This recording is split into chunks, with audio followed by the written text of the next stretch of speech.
할렐루야, 좋은 아침입니다. 오늘도 말씀을 하루 시작합니다. 슬기로운 아침 시간 역대상 9장 말씀입니다. 어제 역대상 8장 말씀에서는요, 베냐민 지파의 족보를 좀 보았습니다. 베냐민의 아버지였던 야곱은 임종 직전 모든 아들을 불러서 축복 기도하는 장면이 나와요. 그때 야곱은 베냐민에게 길게 말하지 않습니다. 짧게 한마디 해요. 너는 물어뜯는 이리와 같다. 야곱 보기에 베냐민은 좀 격한 아들이었던 것 같아요. 근데 그 격함이 민족의 지파의 특징이 되어서 격한 지파, 베냐민 지파로 이렇게 형성되었지만 시간이 흐른 후에 그 과격함은 오히려 용감한 자로 변화했습니다. 그뿐이 아니라 한때 베냐민 지파가 멸문당할 수밖에 없는 사건에 휘말렸는데 그럼에도 시간이 흐른 이후에 주 앞에 쓰임받는 지파가 돼요. 어떻게 이렇게 180도 바뀔 수 있었을까요? 딱 하나예요. 어제 말씀드린 것 같이 올바른 선택이요. 남유다와 북이스라엘이 나눠질 때 객관적인 전력은 북이스라엘이 훨씬 더 강했습니다. 왜냐하면 10지파가 모여 있으니까요. 그때 베냐민 지파는 현실적으로 눈앞에 보이는 강한 지파들의 모임인 북이스라엘이 아니라 하나님이 택하신 유다 지파를 선택하여서 그와 함께 남유다가 시작되었습니다. 사실 베냐민 지파와 유다 지파는 앙숙 관계예요. 베냐민 지파의 대표 인물인 사울과 유다 지파의 대표 인물인 다윗, 이 둘 사이만 봐도 친해질 수 없는 사이잖아요. 그럼에도 베냐민 지파는 유다 지파와 함께합니다. 그 시작은 어디였어요? 바로 사울의 아들 요나단이요. 분명히 사울 왕 이후에 왕좌는 아들 요나단이 받는 것은 당연했어요. 하지만 요나단은 자신이 왕이 아니라 하나님의 기름 부어 선택받은 왕은 바로 다윗이라고 지목하였고 그에게 마음을 주었고 다윗과 함께 언약을 맺어 이양하는 일이 발생합니다. 그런 위대한 선택이 후대에게도 전달되어서 베냐민 지파가 유다 지파를 선택하여서 함께 하나님의 땅을 이뤄나가는 모습이 보여진 것이죠. 그러기에 우리는 눈에 보이는 현실적인 것들을 향하여서 선택의 조건을 갖지 않고 하나님의 뜻과 마음으로 선택의 조건과 기준을 삼아서 고르고 골라 선택할 수 있는 그러한 믿음의 영혼 되어야 할 것입니다. 오늘 역대상 9장 말씀은요, 포로기에서 귀한 한 사람들의 이야기를 풀고 있어요. 다시 말해서 역대기에 나오는 그런 포로기 70년을 마치고 복귀한 영혼들, 바벨론에서 힘든 시간을 경험하고 복귀한 영혼들의 이름들을 하나씩 거론하고 있는데요. 이스라엘 많은 사람들은 회개하여서 돌아왔음을 말하고 있는 이야기입니다. 남유다는 기원전 586년에 바벨론에 의해서 멸망했습니다. 그 당시에 바벨론 왕 느부갓네살은 남유다의 많은 사람들을 포로로 끌고 가는데요. 그리고 70년 이후에 고레스라는 왕이 이스라엘 사람 향하여서 너희가 본국으로 가도 좋다라고 칙령을 발표해요. 이거는 선택의 문제였어요. 남을 사람 남고 갈 사람 가라. 70년의 포로 기간 동안은 우리가 산술적으로 계산할 때 두 세대, 즉 할아버지와 아버지, 아들 이 세대가 함께 공존할 수 있는 그런 시기였습니다. 그만큼 오랜 시간이 흐른 거예요. 손주의 입장에서는 할아버지 이야기를 듣고 할아버지가 얘기했던 것들에 대한 환상을 갖고 꿈을 꾸고 생각을 한 이후에 고레스 왕의 신령을 통하여서 이스라엘 땅으로 복귀하려는 마음을 가질 수 있는 그런 상황이었습니다. 쉽지 않아요. 나는 가보지도 않은 땅, 보지도 않은 땅, 그저 듣고 꿈꾸는 땅, 꿈꿨던 땅, 소망을 품은 땅인데 거길 간다? 쉽지 않은 것이죠. 그래서 70년의 포로기를 마치고 복귀한 영혼들은 두 분류로 갈립니다. 첫 번째 어떤 분류냐? 바로 바벨론 땅에서 별 볼 일 없는 사람들이요. 70년 시간 동안 바벨론에 살면서 특별한 것을 누리지 못하고 결국 예루살렘에 돌아가서 다시 시작해야겠다고 마음먹은 사람들이 돌아옵니다. 또한 어떤 분류가 돌아오느냐? 사명감 있는 사람들이요. 돌아와서 할 일이 있는 사람들이 복귀한 거예요. 예루살렘으로 돌아와서 하나님이 허락하신 사명과 그 일들을 감당하고자 결단하여서 내려온 것이죠. 그런데 오늘 족보에서 언급한 사람들의 이야기는 바로 후자, 사명감을 갖고 내려온 사람들의 이야기를 하고 있는 것입니다. 하나님께서 에스라를 통하여서 돌아오는 사람들의 명단을 기록 허락하셨고 그들이 돌아옴을 통하여서 하나님의 일을 시작하고자 하신 거예요. 1절 말씀에 이스라엘 사람, 특별히 남녀 사람들이 바벨론으로 포로 끌려간 이유가 나와 있습니다. 1절 말씀입니다. 온 이스라엘이 그 계보대로 계수되어 그들은 이스라엘 왕조실록에 기록되니 유다가 범죄함으로 말미암아 바벨론으로 사로잡혀 갔더니. 아멘.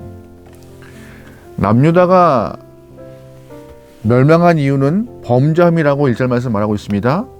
그런데 사실 이러한 이야기는 역사 안에서 볼 때는 좀 다른 관점으로 바라볼 수 있어요. 바벨론은 애굽, 즉 그 당시에 이집트를 노리고 있었어요. 조금 더 세력을 확장하고 안정된 나라를 이루기 위해서 좋은 땅이 필요하다. 바로 그곳은 애굽이다라고 말했던 것이죠. 그런데 이 바벨론이 애굽을 향하여서 가기 위해서는 거쳐야 될 땅이 있습니다. 바로 작은 나라 남유다예요. 그래서 언제가 좋을까 호시탐탐 노리다가 결국 바벨론이 애굽을 치기 전에 남유다를 쳐서 포로로 끌고 간 것입니다. 국제정세 안에서 남유다가 약한 약소국이었기 때문에 희생양 된 거예요. 희생양으로. 이거는 어디까지나 역사의 관점이고, 하지만 성경 안에서 남유다가 망한 이유는 힘이 없어서가 아니라 뭐였어요? 범죄함 때문이에요. 그 범죄함은 바로 불순종, 즉 우상 숭배 때문에 발생한 일이라고 성경은 말하고 있습니다. 왕부터 백성까지 모든 사람이 우상 숭배에 빠져서 하나님 말씀 듣지 않고 하나님께 등을 돌리고 주님과 다른 길을 걸어갔기 때문에 하나님의 그 남유다의 죄를 심판하신 거예요. 묵과하고 넘어가신 것이 아니라 징계하신 것이죠. 그래서 70년의 포로 기간을 마치고 복귀한 영혼들을 통하여서 사명감을 주시고 새 일을 시작하시게 하시는데, 그렇다면 70년의 포로기를 마치고 돌아온 사람들은 누구였을까요? 2절 말씀에 그들의 땅 안에 있는 성읍에 처음으로 거주한 이스라엘 사람들은 제사장들과 레위 사람들과 느디님 사람들이라. 아멘. 처음으로 복귀한 영혼들의 명단을 보니까는 누구예요? 바로 제사장, 레위인, 느디님이라고. 이들은 성전 재건을 위해서 온 사람들입니다. 성전 다시 짓고 예배 회복하고 주를 향한 마음을 일으키고자 사명감을 받고 다시금 이스라엘 땅 고국으로 온 거예요. 남유다가 망할 때 성전도 함께 불타고 무너졌습니다. 당시 느부갓네살 왕이 성전을 다 불태웠고 성전 안에 있는 기물도 다 가져가 버렸어요. 성전은 완전히 무너졌습니다. 그 모습을 보고 이스라엘 사람들은 낙담했어요. 아, 성전이 불타고 저렇게 허무하게 무너질 수 있구나. 하지만 하나님은 포로기를 통하여서 다시금 이스라엘 사람과 고레스에게 하나님의 마음, 성전 지어 예배를 회복시키겠다는 마음을 선포하셨고, 그 일을 이루기 위해서 고레스는 돌아가도 좋다라고 칙령을 발표하고, 그 칙령에 맞게 사명감이 발동한 사람들은 고국으로 복귀한 것입니다. 다시 건축하자. 그리고 에스겔을 통하여서 하나님은 새로운 성전의 모델 만들어낼 설계도 또한 허락하셨어요. 에스겔의 성전 도감도를 갖고 성전 지으면 되는 상황이었고, 모든 초점은 다 성전의 회복, 다시 말해서 예배 회복에 맞춰진 것입니다. 돌아왔으니 다시 한번 시작할 힘은 너희가 먹고 살기 위하여서 너희의 집을 먼저 세우는 것이 아니라 누구의 집? 하나님 집을 먼저 세우는 것이 우선이다. 그것이 회복되어야지만이 하나님이 남유다, 즉 이스라엘을 이끄신 이유이다라고, 그 일을 위하여서 너희가 왔다라고 본문은 말해요. 오늘 본문은 간단합니다. 먼저 회복해야 될 것이 뭐라고요? 예배라고요. 먼저 회복해야 될 것이 신앙이라고 말하고 있는 것입니다. 나라가 망한 것은 힘이 없어서가 아니라 예배의 문제이고 신앙의 문제이고 주님과 등을 졌고 신앙의 잘못이 있기 때문에 하나님이 징벌하신 것이라고 말씀은 우리에게 말하고 있는 것이며, 우리 또한 이 땅 가운데 예배를 바로 살리고 신앙을 바로 세워야지만이 우리 또한 건강한 모습의 삶을 영위할 수 있다고, 삶의 성결함이 하나님 마음의 흡족함을 허락하여서 보호하심과 동행하심이 있을 거라고 본문은 둘러 말하고 있는 것입니다. 오늘 하루 우리의 삶에서 예배자의 모습을 잃지 않게 소망합니다. 생활일이 아니라 예배자임을 기억하면서 주의 마음을 떠올리며 기념하며 기쁘게 고백할 수 있는 영혼, 하나님의 마음을 기쁘게 할 수 있는 예배자가 되어서 어디서나 어떤 모습이나 예배함을 사모하고 예배할 수 있길. 우리의 예배가 꼭 예배장에 와서 앉아서 말씀 보고 설교 듣고 이것만이 예배가 아닙니다. 삶에서 주님을 떠올리며 찬양하고 말씀을 보며 묵상하고 말씀대로 행하는 모든 것들이 다 예배의 연장선입니다.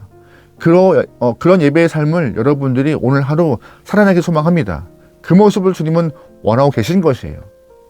우리 또한 예배를 잃어버리면, 믿음을 잃어버리면, 신앙을 놓아버리면 포로기를 경험했던 이 이스라엘 사람과 같이 똑같이 유리하고 방황하고 내쳐버리고 홀로 힘들게 살아갈 수밖에 없는 영혼들이지만, 다시금 믿음이 회복되어 주 앞에 예배가 바로 선다면 주님은 그들과 함께한 것처럼 우리와도 함께 하실 것입니다.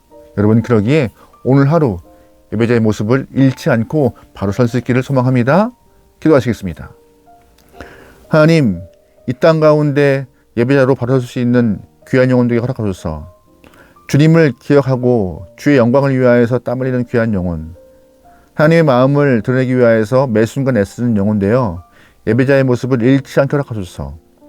찬양하기 즐거워하며 말씀 보기에 행복하며 순종하기를 너무나 좋아할 수 있는 우리 모든 영혼들에게 허락하소서. 오늘 하루를 맡겨오며 예수님의 이름으로 기도합니다. 아멘.